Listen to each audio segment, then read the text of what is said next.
So, as with everything in life, there's always like three tiers of people. There's like the happy-go-lucky, optimistic people who have no idea what they're getting themselves into, but they have a big smile on their face.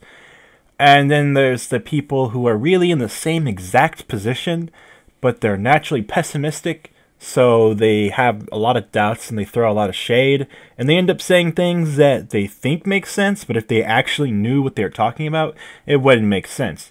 So they could talk to those optimistic people and then say, oh, well, you know, I heard the game has this glaring problem, and the people who are optimistic are like, oh no, and they might have some concerns.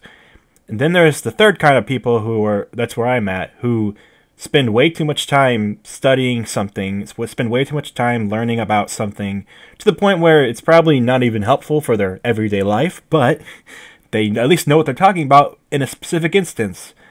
And so from, you know, basically being a huge nerd over Dragon Ball FighterZ and just not stopping being obsessive with this game because I want it so bad and we're so close, guys.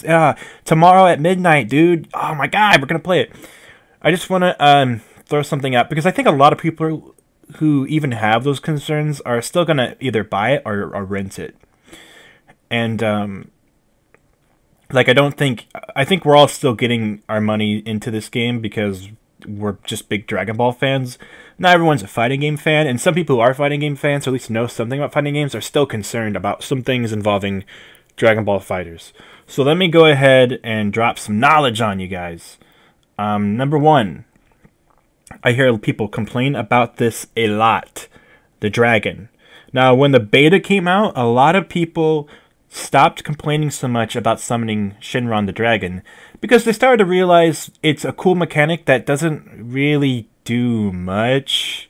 Granted, it can really change the tide of battle if you've already used your Sparking Blast, you can gain another one. That's about it. Reviving your ally doesn't give you much health back. Reviving, or bringing your health back is good if you're losing and stuff, but basically it's going to really help you turn the tide of battle if you're about to lose, or it's going to make you the guy who is winning is already going to win, and he's going to have the dragon, and it's going to make him win even harder. But I will say this. I've played 60 online games. I played like 80 or 90 online games by the time the beta ended. But the first time I summoned the dragon, and the only time I summoned the dragon, I have it on video on YouTube. The only time I summoned the dragon, it was like after about 60 games. And it is if you're just fighting and just trying to have fun and play the game, you will probably not always summon the dragon. Now, you can summon the dragon with auto combos if you keep spamming the auto combo. But you might lose if you only use your auto combos, especially if the other guy knows what the hell he's doing. And then not only that, but you need 7 bars to summon the dragon. And again, saving up those key bars take time. You're going to have to start winning a fight. You're going to have to stop getting hit, start doing all the damage, get up your 7 bars. So do damage without doing supers, so you're not going to kill your opponent. That's good. But at the end of the day, it's like, you do all this work, it's not really worth it unless the opportunity is right there. If somehow, some way, the stars align and you're perfectly set up to summon the dragon, then you should go for it. Then you should start saving up your key bars and then mash out that auto combo once you have full key bars. But you have to keep in mind here that it's trying to set that up from the beginning. If your strategy involves summoning the dragon or making a backup plan when you summon the dragon, it's probably not going to go the way you want it to, and it's also not the most effective strategy. And you might be able to beat people that way early on, but you're not going to keep doing that. By the time you get to Namek rank, once you get to the Namekian rank, people are probably going to be stomping you because it's just such a bad strategy. It's not a good strategy. The Dragon Balls are really there. The way they're designed is perfectly set up to be a rare occurrence. You will not be doing it all the time. But, so that's the thing. People are really worried about that. And I hear the concern that to summon it, all you have to do is auto combo with 7 key bars. But seriously, collecting their Dragon Balls is such a hassle that it's really not worth it. No one's going to use it in a spammy, cheap way. That's what I'm really trying to get at. You're not going to see it being spammed that often. It'll happen sometimes, but you're not going to see people use that as a cheap gimmick strategy. It's not going to happen. You don't have to worry about that. That's one of those things that people are like, oh no, you could auto-combo the dragon so easy. No. Maybe against the AI in arcade mode, but not against a real person. I promise you. Not against your friends, not against people you play online. It's not going to happen that much, really. The second concern, since, while we're on the topic of summoning a dragon with auto combos, a lot of people complain about the auto combos and pressing the R2 pursuit button. This has really bummed me out because I saw IGN mention this in their review. And I'm like, who is this motherfucker? Who is this boy that they got to review this game who complained about pressing the R2 button and complained about auto combos? Really? I guess he just didn't play the beta? Because the game, if you didn't play against real people, if you only played against the AI and you reviewed the game, you did not give a full proper review of the game. And that's one of the problems with these early reviews that are coming out, is that people reviewing the game before the online even exists. The game, if you have the game right now, you cannot play online. That will not be available till later, okay? So everyone, all these reviews you're seeing, they're reviewing the game outside of the online. So I don't even know how these reviewers have the balls to say they reviewed the game. IGN, GameSpot.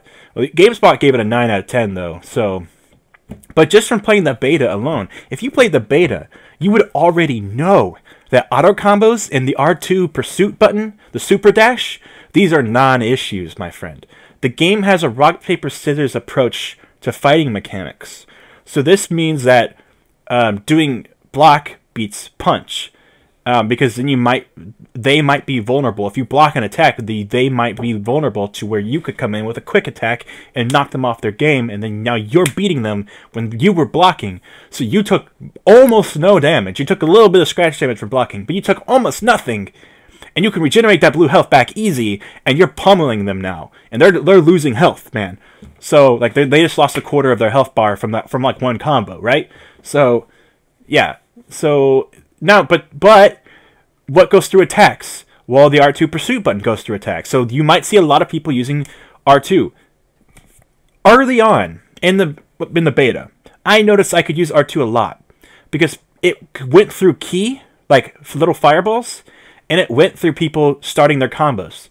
Then when I got to about Namekian rank, I noticed people were actually blocking, and I had to get better at the game. By the time the beta ended, I was at Super Saiyan, and I probably could have gone to Android, but I didn't get to Android rank because on the last day of the beta, I invited a bunch of friends over, and we played on a different account. And I had a lot of fun doing that. I didn't think I was going to get to Android anyway, but as I learned that every day, when I was really proud of my rank, I learned that everyone in my rank were ranking up. And so none of us really found our skill gap. None of us really found our limit, because I was playing people in my rank, and I was smoking them, and I was like, how did they get here? Well, it's because they were smoking people under them, and the people I was playing were at a higher rank now. And so it was a never-ending climb of a ladder to get to the rank I properly should have been at, and I don't think I even got there. I only played against a few androids, and I noticed that sometimes, like, one smoked me, and the other ones I was beating, So even at Super Saiyan rank, I don't even know if that was my true home. I don't know if that was my skill limit.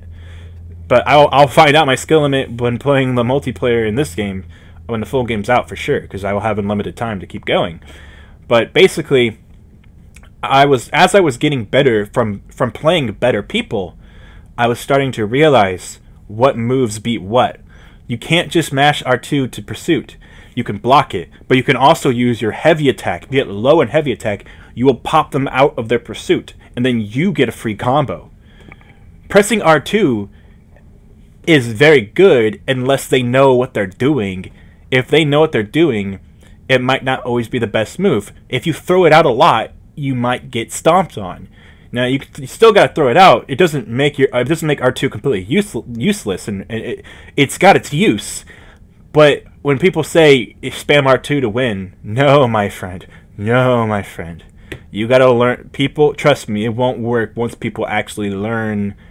And even if you're fighting against your friend and he's getting frustrated, tell him how to beat it. Be fair. Tell him he can block, and he can heavy attack, and he'll beat it.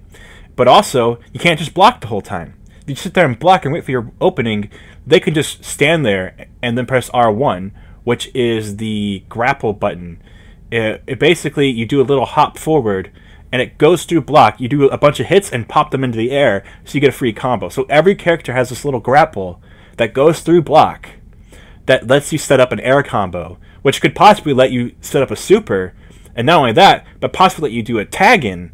Because a great way to do a tag-in is to do an air combo, and then when the character does the final hit, tag in another character, and they'll do a super pursuit when they tag in, and then they are instantly in the middle of another air combo. So it's a great way. Tagging is a great way to extend your combo, so if your character's low on health, and you need to tag out anyway, go ahead and do one of those babies, or do a super, or do a combo that ends in a super, but just do a super, and then tag in with their super. Again, there's a lot of really great mechanics here that you can do, and everything beats another thing. So it's all about mind games. It's about knowing your opponent and sizing him up. And that's the great thing about the rematch, is that when you know how someone beat you is because they did something you didn't consider, you can rematch them, and then you might win the next 2 rounds in a row. Or you might win the first round and they caught your bullshit, and now they beat you the second round. You're going to have to change things up. And that's the beauty of a good fighting game and mind games. So Dragon Ball FighterZ takes a very casual approach to fighting games that maybe not all fighting games would normally take. But it's like I was talking to my buddy about this. There's already Street Fighter. There's already Tekken. Not every game needs to be like these. You know, King of Fighters, I love that game. I've been playing it. I played it a lot yesterday. What it changes to Street Fighter, I like. What Guilty Gear changes to the normal Street Fighter formula, I like. But Dragon Ball Z doesn't even need to be straight up Marvel vs. Capcom. It's very inspired by Marvel vs. Capcom, but it's even simpler than Marvel vs. Capcom, which is a good thing in my opinion.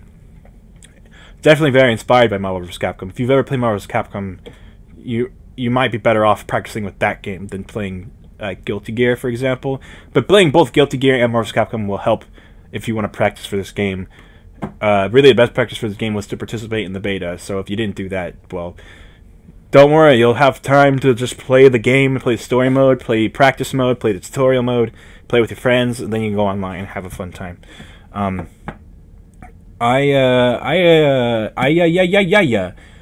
This game, that's mainly the 2 things I've heard people complain about. Besides that, there's really nothing else to bitch and moan about. Unless, like, you want a particular character and they're not in the game, but considering there's 8 DLC characters, you might see that character. So, I might do a video next on DLC characters I think will be least likely, because I can make that video, as long as I make that video before the first DLC character is announced, I think that's good. But, I'm kind of shocked we haven't got a single DLC character announced yet. But hey, it might be next month. We might hear them be announced, and then they might come out in March or something. But either way, game is out. Not tomorrow, but tomorrow at midnight we're going to be playing this game. So for me, it'll be at 11 o'clock p.m. So it'll be an hour before midnight for when I get to play it. So, and I already have it downloaded digitally on my PS4. That's how I pre-ordered it. Some people, you know, I'm sure GameStop will release it at whatever time it's supposed to be for midnight. But I am so excited, you guys. So happy for this game. I just wanted to say to the naysayers, like, you don't need to complain about this game yet.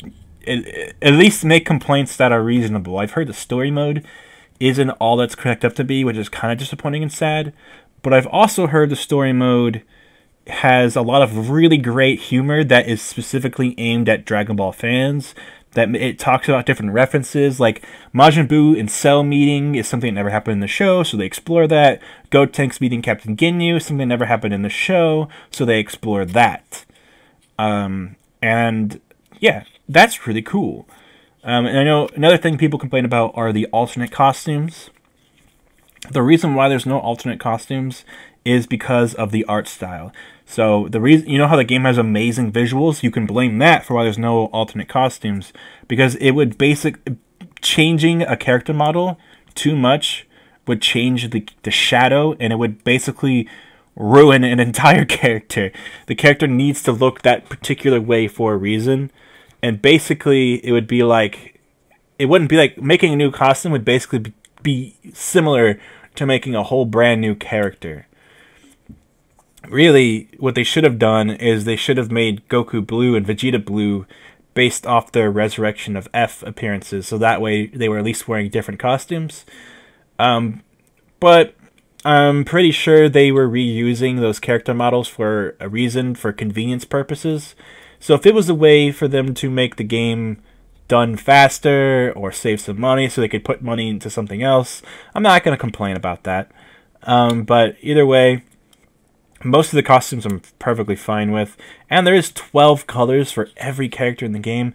I can't complain too much. Can't complain too much. So I am, you know, again, there's another thing I heard people complain about, but it's like it kind of has to be that way. So if you don't like it, you could complain about the art style, but man, how are you going to complain about the art style? How are you going to do that, man? No one will agree with you if you complain about the art style. Oh my gosh. When people compare it to Xenoverse and say Xenoverse has better graphics, you're out of your damn mind, man. You're out of your damn mind. Either way, game is out Friday.